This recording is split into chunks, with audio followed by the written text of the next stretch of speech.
Hello to everybody and welcome to our 2021 virtual summer school series, Moving Extension Forward, Lessons and Strategies from the Pandemic. We're excited to have so many of you join us today. We had over 150 folks registered for today's session. Again, I'm Diane Mashburn, Extension Instructor with the University of Arkansas System Division of Agriculture. Our virtual summer school is co-hosted annually by the Southern Region Program Leaders Network Program and Staff Development Committee and the National Association of Extension Program and Staff Development Professionals. Thank you to all of those who contributed in planning this important and timely series. Today's session is supporting employees through program development, and our presenters today are from Ohio State University Extension, Learning and Organizational Development. And our presenters today, we'll start with their fearless leader, Teresa McCoy, the director. We have Jared Morrison, Organizational Development Specialist, Danae Wolfe, Program and Product Design Specialist. We have Amy, I know I messed it up before, Kohmetscher, Instructional Design Specialist. I got thumbs up, great. Okay, Brian Butler, FCS Program Evaluation Director, and Debby Lewis, Resource Planning Analyst. We also have two co-facilitators assisting us today with our Q&A. We have Adiola Agunande, West Virginia University Extension, and Christy Farner, University of Georgia Extension. So with that, thank you to everybody and our presenters here today, and we will turn things over to Teresa and Jared to get started. Okay, good afternoon, everybody. I took myself off mute a little early because I didn't want to be on mute and everybody go, "You're on mute." How many times have we heard that over the past 16 months? So this was one time I made it. My team will be proud of me. So as you already heard, I'm T. McCoy, Director of LOD at OSU Extension.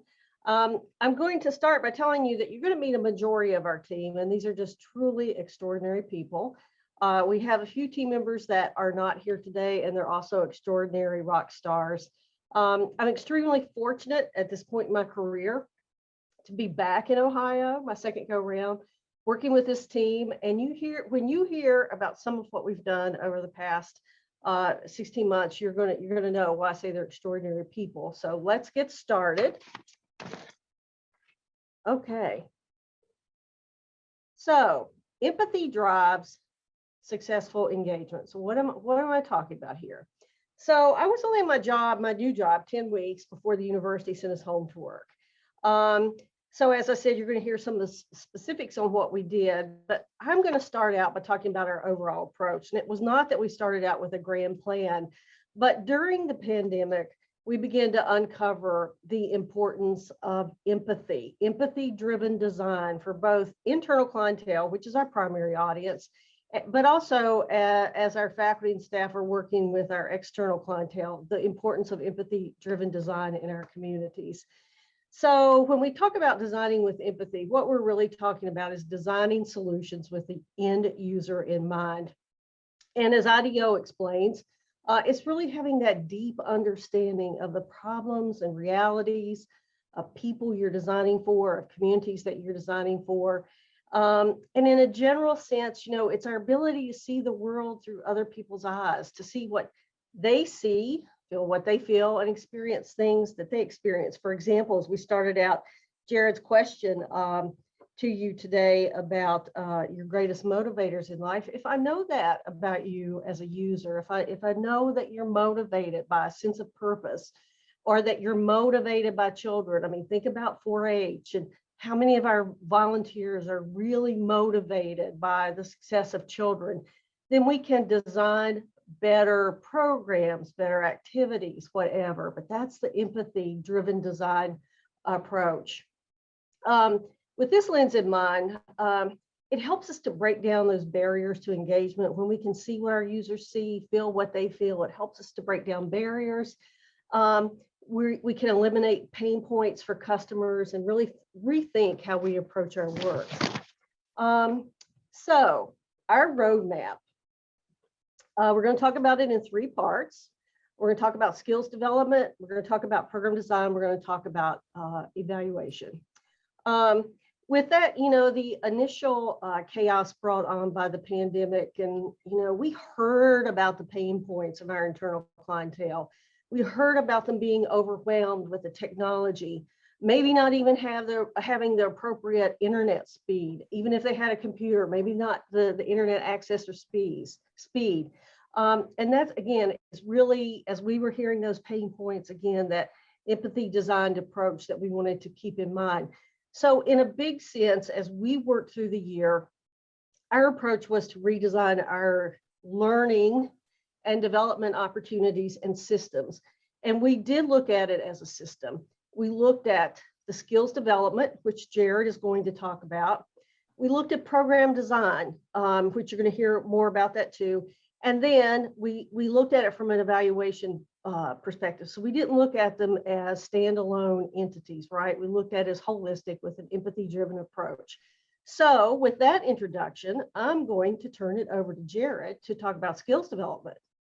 All right, thanks T, appreciate that. And again, welcome in everybody. We appreciate you joining in. I see some more folks have joined us, so welcome in there.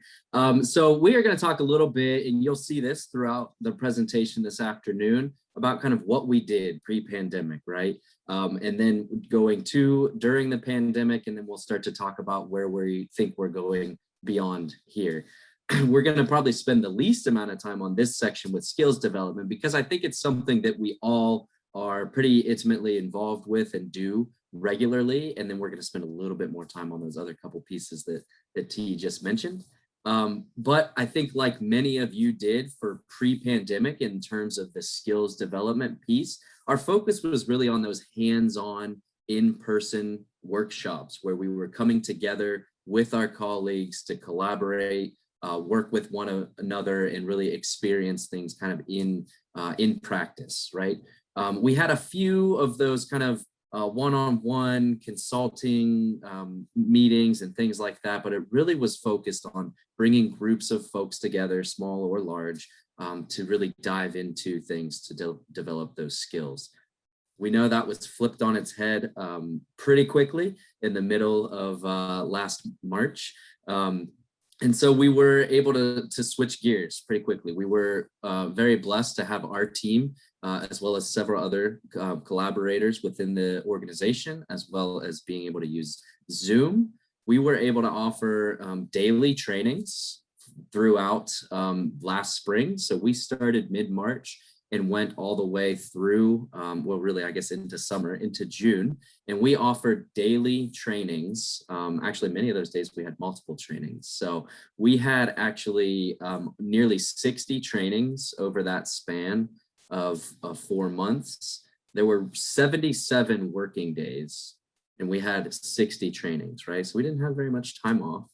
So that's over 75% of the days that we had a session.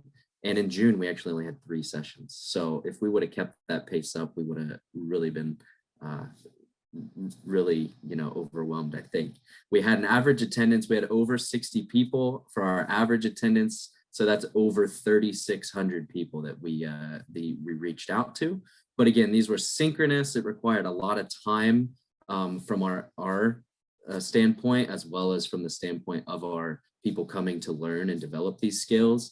And then we did continue relationship-based support requests. So that's one-on-one time. So beyond our sessions that we worked with each other, we also had more time that we had to invest in those one-on-one consultants. So moving forward, what we learned is that very quickly, this was not sustainable or really scalable. 3,600 is quite a few people, but it's not going to get all of our system completely reskilled and retooled in a quick amount of time. So we wanted to find some different ways to approach this. And so what we're doing now is moving to a formation where we're really creating and curating on-demand content so that our individuals can tune in when it's convenient to them. It requires less time when we have to be available for them to develop those skills, so they can kind of go at their own pace. And then obviously, having this library and content strategy available for them. So we certainly are still available and welcome and keep those strong relationships moving, but we also want to help our individuals so that they can kind of help themselves, right? Have that on-demand library and content strategy. So we have a few things supporting the change, and T, I think you're going to step in here just at any moment whenever you're ready. But we do have a few points here. So we're creating a content hub where folks can find information. We have a more spelled out communication strategy that we're also able to collaborate with our director's office and our communication manager. And then we can lean on other existing infrastructure right there. So we have new web pages, tools like Zoom and different things that we're able to offer this on-demand library. So T, what do you have to add there for us?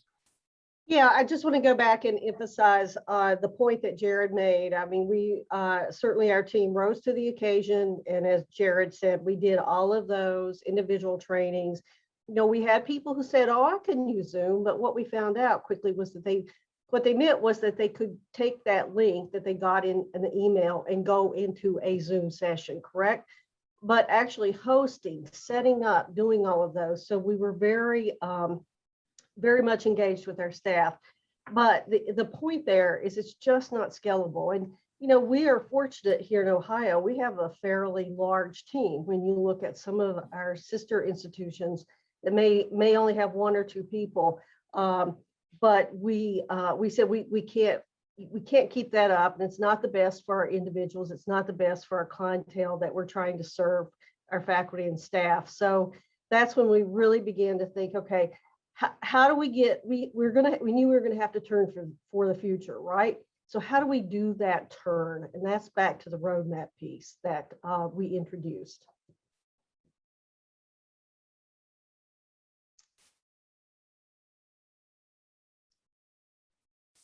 Right, so that is going to take us to program design. So we're going to have Danae and Amy step in here to lead us through this next piece. Yeah, thanks so much, Jared. And good afternoon, everybody. Thrilled to be here for virtual summer school here this week. I'm going to start talking a little bit about program design, and Amy's going to kind of wrap up this conversation about some of the infrastructure and support that is really kind of laying the foundation of how we're approaching this work. So first, let's talk about kind of how we did things like pre-pandemic. I think in addition to most states across the country, we have traditionally emphasized face-to-face engagement opportunities. And if you will, in the chat, could you just kind of let us know if your state was kind of the same way? Were you sort of emphasizing or prioritizing more face-to-face engagement? Did you feel like your faculty and staff were really well prepared for going remote and hosting virtual programs? Just start typing stuff into the chat here about kind of how well prepared you feel like your state was, and I'll kind of be keeping an eye on that chat here as we go through. Like many of you, we were training largely on the logic model. And we don't want to say that we're going away from the logic model, but we are going to talk sort of about how we're kind of evolving into logic model 2.0 with a newer model. So here, let's talk about now what we learned because of the pandemic.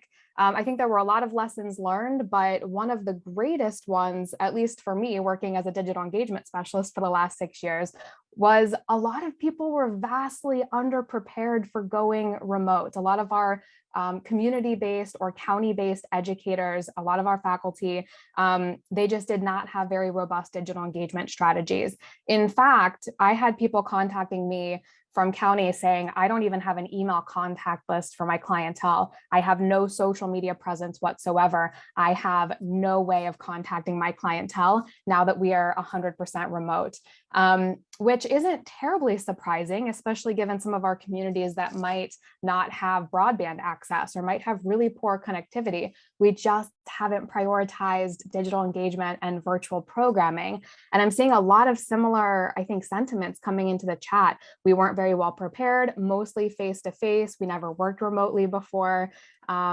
So I think that most of us were probably in a very similar situation. So what COVID taught us is digital engagement is absolutely fundamental to community engagement strategies, at least successful and strategic community engagement strategies. We could have never predicted that COVID was going to happen. I mean, maybe some people who work in the medical field could have predicted something like that. But in extension, we could have never really predicted that we were overnight going to be sent home and working remotely. But we did have some pretty big trends over the last decade or so, kind of telling us, hey, digital engagement is growing in importance. You need to kind of be prepared for it. Honestly, the pandemic, as awful as it's been for the last 16, 17 months, I think it really kicked us off the cliff. Instead of like having this gentle nudge into digital engagement, it kicked us off a cliff and said, you have to be ready for this and you have to learn. So we learned that it's really important. We also learned that our program staff largely wasn't necessarily super prepared for going remote, nor were we necessarily prepared for designing robust digital engagement or even hybrid engagement strategies. And when I use the term hybrid, I'm really referring to those strategies that can kind of exist fluidly into and out of both face-to-face spaces and virtual or digital spaces. So how are we pivoting? What are we doing now? We've used that term so much in our LOD unit, pivot. It's been like our theme of the last year and a half because we have pivoted so much and in some cases so quickly. So with regard to program design specifically, what we're doing is now training staff on a new empathy-focused program design model, which is really taking a look at what do our communities need from us. And yes, we talk about needs assessments all the time. We talk about learning from those needs assessments, but are we really walking the walk? Are we actually doing robust needs assessments? Are we looking at what the community needs and are we focusing on that rather than just saying, you know what, I'm comfortable in this space that I'm in now. I'm comfortable, teaching this content and I'm comfortable teaching face-to-face programs. So I'm just going to continue to do that regardless of what my community is telling me they need. So we're going to take a look at the new model that we are using here in Ohio State. This is still in development. It's called the LIFE framework, and LIFE stands for Learn, Interpret, Frame, and Engage. It is a 4-step framework that we don't want to say is erasing the logic model because it's certainly not, but you'll see here it looks quite a bit different than the logic model. It is not necessarily meant to be highly linear. And if you know anything about design thinking, which is kind of the foundation of this framework, it's kind of meant to be more fluid. You can bounce into and out of different, we like to call these bubbles, but you'll see very clearly, we have the learn phase. Next, we have the interpret phase, then frame, then engage. And within each one of these phases, we then have these sort of mini steps or these bubbles. The first being learn, we have 3 bubbles. We have study, connect, and empathize. There's that word again that T started us off with. We want to empathize with our community. We want to understand what they need from us. And if we took a really good hard look at what our communities have been telling us they've needed for years now, we would have known digital engagement is a really big piece of that puzzle. I am an elder millennial. I will tell you right now, as somebody with a little bit of social anxiety, I'm not going to get on the phone and call an organization and ask them, hey, I need information from you. I don't even like calling my local pizza place and ordering pizza. My husband knows that. He takes on that responsibility in our marriage.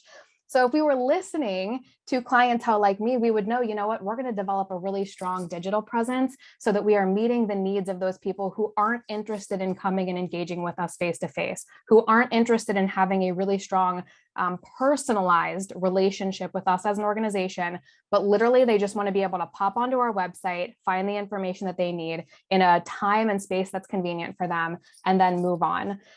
This framework, we feel, can kind of help us get to that point where we're really being a little bit thoughtful and strategic about how we're designing programs. It's also helping us to kind of redefine how we really think about programs and how we create those programs. So for example, many of you have said, yeah, as an institution, we were prioritizing face-to-face. We are too. And even in our performance evaluations and performance reporting, how equally are you weighing the importance of a face-to-face program versus something like a webinar? Are you looking at those as being kind of identical in terms of their weight and how we're approaching things like promotion and tenure?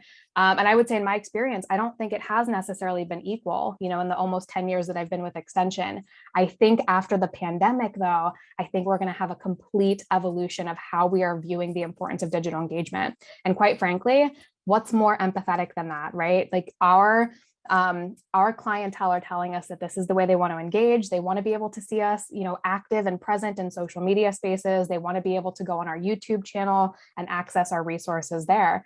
We need to kind of, redefine how we think about program design. So obviously there's a lot of infrastructure and policies that we need to employ and that we need to maybe even create from scratch that really help support a program design model like this and a program design approach like this. So Amy's going to kind of take us into that conversation of, what needs to happen and what are we rethinking because of everything that we learned in the pandemic. Thanks, Danae. Yes, as Danae mentioned, infrastructure is a critical piece that we don't often consider at face value when we think of digital engagement, reaching people remotely, and it's actually kind of foundational to being able to pull all of this off. And so as we realized, quickly moving remotely, we saw a gap in digital skills development. So as Jared and T were talking about, we rapidly went into reskilling our staff to work in a remote environment. And then as we began that journey to reskill and learn new things in a technological environment, we realized we had a shortage of devices. So you'll see 1-to-1 device ratio on this slide. And this 1-to-1 device ratio is simply that when we were finally able to get our hands on machines for each and every staff member and each and every faculty member at Extension, we were much more prepared to work in this digital environment. And then in addition, we had to further support that skill development by better communicating expectations and policy about digital accessibility and data security. Now, digital accessibility and data security, they kind of sound, policy driven on the front, but when you think about it, digital accessibility is critical for an empathetic user experience. All of our users, internal and external, want to be able to access materials independently with their own devices. So digital accessibility can take many forms, and this could be things like screen readers or bandwidth available in a remote location, or it could even be like folks without laptops and they're accessing from mobile devices. So these were all considerations that we had to be communicating to our personnel. And we kind of shifted our focus to make sure that these items were included in our training and skill development. And data security as well is empathetic in the sense that nobody wants their data compromised. If you ever had a credit card stolen, you know how much of a hassle that is. And you don't want to be dealing with calling credit cards, canceling charges, getting new credit cards. It's a big inconvenience. So we started making sure that we were prioritizing data security as well. And part of that was teaching all of our personnel about the list of approved tools that were available at the institution. So while we speak about approved tools, these are tools that were basically reviewed in a pretty stringent format for accessibility and data security. And I imagine that many of your institutions also have a list of approved tools. So we're going to take a moment to reflect, and I'd like you all to stop and think if you know where the approved tool list for your institution is. Can you find it? And I'd like you to put in the chat, don't click send yet. We'll do this as a chat bomb. So if you can put in yes, I know where the list is, or no, I do not. And then I'll count down from 3 and we'll all click send. And do be sure that you have the your chat set to all panelists and attendees so we can all see. But if you can find the approved list of tools, put yes. If you're not sure, put no. 3, 2, 1, send. All right, we've got a big mix coming in here, so thank you everybody for participating. If you said no, I encourage you to reach out to your IT department. I'm sure they know where to find it and they can direct you. It can be difficult to locate those resources sometimes, and just the sheer volume of stuff that everybody posts online. And so I encourage you to reach out to your IT departments to work on that. We'll move on here. As far as supporting the change goes, the last item on my list is evaluation for programs. And Debbie and Brian will take over to talk more about that. Thanks, Amy. All right, hi everyone. Glad to be here on this afternoon. So yeah, Debbie and I are going to talk about evaluation. In addition to that, as well as things like reporting and analysis and things that kind of get rolled into evaluation a lot. I'll get the boring parts. I'll talk about what we've done in the past, what we learned, all the kind of the archived stuff, and Debbie gets to talk to you about all the new exciting things that we have planned coming up here in Ohio. All right, so this will look very similar, familiar for a lot of you, I'm sure. So we've always worked with paper and extension, and slowly moving away from that as we need to.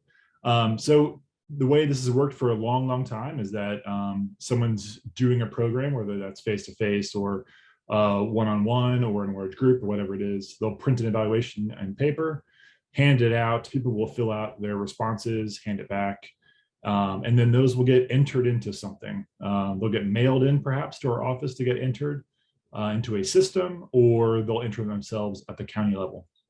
And that's really been how things have worked, and probably would continue to work if we wouldn't have, be in the situation that we are now with COVID.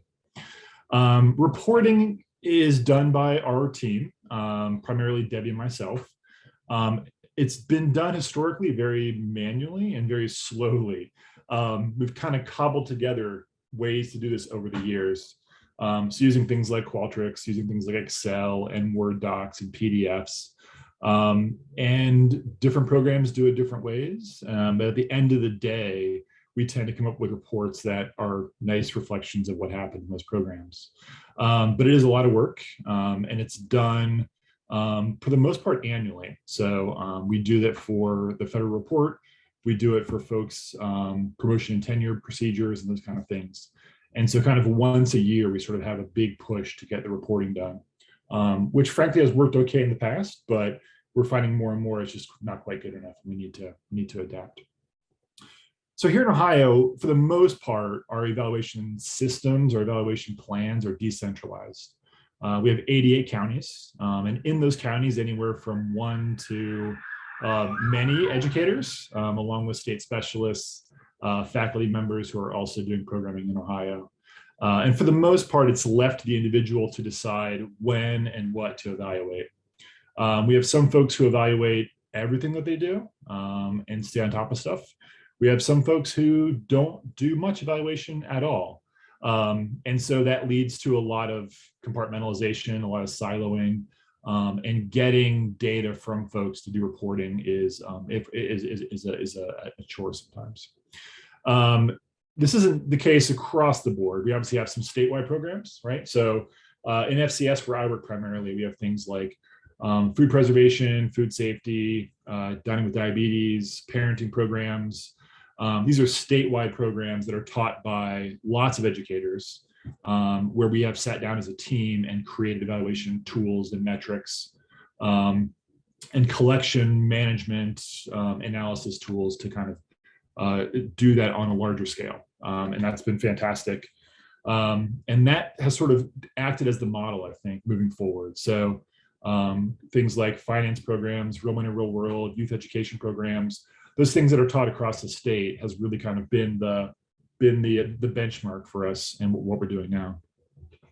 So that's kind of what we've done in the past. To talk about what we learn now, when kind of COVID hit, as Danae said, the sensation of kind of going off of a cliff or off of a dock or being faced with the reality all of a sudden that you're unprepared for happened for sure. All of a sudden the paper system is broken essentially overnight. So no one's there to hand out paper, no one's there to collect paper, no one's in the office to collect mail when it comes in. So we immediately needed a new way to do this. And we had some online collection type things, but for the most part, we needed to create a whole new framework and a whole new system for how to adapt. If you can hear my dog, I apologize. She's been quiet all day, but of course, my wife just got home, so she's going to bark now for a minute. So we needed to do something, and Debbie will talk about that in a minute. Second point is we needed to aggregate data a lot better. So we needed to not just collect data collectively, but we needed to find a way to not have things so compartmentalized. We needed to have a way for things to come together in large numbers. So again, as I said, Debbie does our annual report every year and spends a lot of time hunting numbers, hunting data sets, and piecing them together bit by bit. And frankly, we needed a way to change. And in an odd way, COVID sort of made us do this, right? COVID kind of insisted now that we collect data much smoother, much more efficiently, in a way that it all comes together in a centralized pot. And then from there, it can be kind of distributed into different buckets, as opposed to sort of starting out in buckets and having to pull those things together. And so, yeah, so in a way, it's been a blessing and kind of forcing us to think of new and creative ways to do things. So from here, Debbie's going to talk about what we have kind of put in place and what our plans are in the future moving forward. So now we're offering more customized digital evaluations for our programs. We've heard over the years, like I've been in extension for 25 years, and I've often heard, even as a county educator, we were all looking for some like standardized evaluations where we could all ask the same questions. So we started looking at that and how can we develop an online system that people can use to help address those. So we have also been creating evaluation plans that are primarily online, even if they're for in-person programming. And Brian talked about a few of those. So yeah, we're still offering our successful co-parenting program in person, but we're trying to move the evaluation system so it's online. That way we can have that participant doing the data entry for us, and we're not so much having to, find students to enter data for us or do it ourselves, because those are some highly paid data entry people when you get down to us starting to do that type of work. So we're also trying to encourage our educators, wherever possible, to use that online evaluation system, even if it's not the generalized system that we've developed. If they're already doing like paper-based evaluations, if they could move those evaluations to online, then we could come up with a better way to like share that data across our entire organization. So we do realize, though, empathy.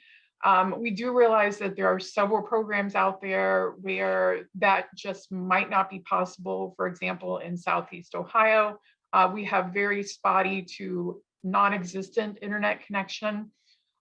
We also have, certain programs where, for example, if you're talking about 4-H camp, you're not going to have those kids, bring their cell phone to camp with them. It's forbidden. But we, for the most part, we're trying to develop these online surveys where a participant can come to a program and then pull their cell phone out, pull their iPad out, whatever it might be, and just respond to that evaluation in real time and get that data to us. So in supporting these changes, what we've done is develop something that we're calling CART. So it's basically choose and request system. So a person, an educator, will go into the survey and they'll give us some basic information, and it's as simple as doing like an Amazon order. You're telling us some information, and we have some surveys tied together that are just going to create an evaluation form that can be responded to by your participants. So also supporting that change, we have are developing a dashboard for instructors so that they can generate their own summary reports instead of waiting on the LOD unit to get a summary report to them. And also in support of that change to develop those dashboards, administration and T got together a nice position description to fill one of our vacant slots. That's a data integration developer. So we kind of pivoted and went away from the people that we had in our unit, and we have this new data integration developer now. And he is responsible for kind of like pulling our data together in these different surveys and coming up with ways where an instructor can just log into a Tableau dashboard and they can generate a summary report, whether it's for an individual session that they taught, or maybe it's for, you know, an entire year or 3-year summary that they want to see. In addition, we also have a dashboard, or the dashboard is being developed for program leaders. So our assistant director for 4-H could go in to this CART system and the dashboard for it and generate a report that shows a summary of all the impact and evaluation questions that have been asked about, you know, all the 4-H programs across the state. So the system was kind of developed so that the people who were not doing any type of formal evaluation, we gave them something that they could use. So there's some basic program evaluation questions, and then there's also some basic what we call evaluation of effective extension teaching. So it's getting at the teaching metrics, like how well did you teach the program? So a little bit more about the CART system. It was based on some of the questions that are in the CART system. The program evaluation questions were based on the work being done at the University of Georgia and Alexa Lamb specifically. So there were some questions that get back on return on investment for ag programs, for FCS programs, and community development. They did not have anything with 4-H. They were using the 4-H common measures. So we had worked with our 4-H assistant director and developed a few 4-H questions for those 4-H specific programs. So basically, just like an Amazon order, you go in, you put in some basic information, you give us like the title, the date of the session, are you the instructor, or do you have additional instructors? What priority area is this program associated with? And then once you submit that order, you get an automated email that comes back to you and says, you know, here's what you need to do next. Here's the link to get to your evaluation form. Here is the code to give to your participants so they can, so when they go into that evaluation form, all of your information is filled in. So it has their name, it has the session title, it has the date, so that the person knows that they're filling out the correct evaluation form. So we've built this system in Qualtrics, and it has two different surveys tied together. So we have the order form survey, and then that order form survey builds a contact list that then sets up that the basic evaluation form for us. So it ties two surveys together. It's got a lot of work to it, but behind the scenes, it looks very simple on the surface, but there's a lot of work that went into that. So that's a little bit about what we're doing now for our CART system, for our new evaluation, for online evaluation system. And with that, I think that's about all the information we had to present formally today. To wrap it up, I think we have our shared information for our contact. Here's our contact list. So I think I'm supposed to turn it back over to Diane to like lead our question and answer. Sure. Thanks, Debbie. And thank you to all of our Ohio State team. I'm very sad about this last line of this contact information sheet. Just putting that out there. And thanks to everybody for attending today's session. If you'd like the contact information for any of today's presenters, that has been shared in chat. You may have to scroll up a little bit to get to it, but all of their emails are there for you to contact them if you have specific questions. We'll also be sharing their presentation on the NAEPSDP webinar archive page. We'd also thank you again to our great speakers, our facilitators, and to everyone in attendance today. We will hope you all have a wonderful day, and we will see you all tomorrow.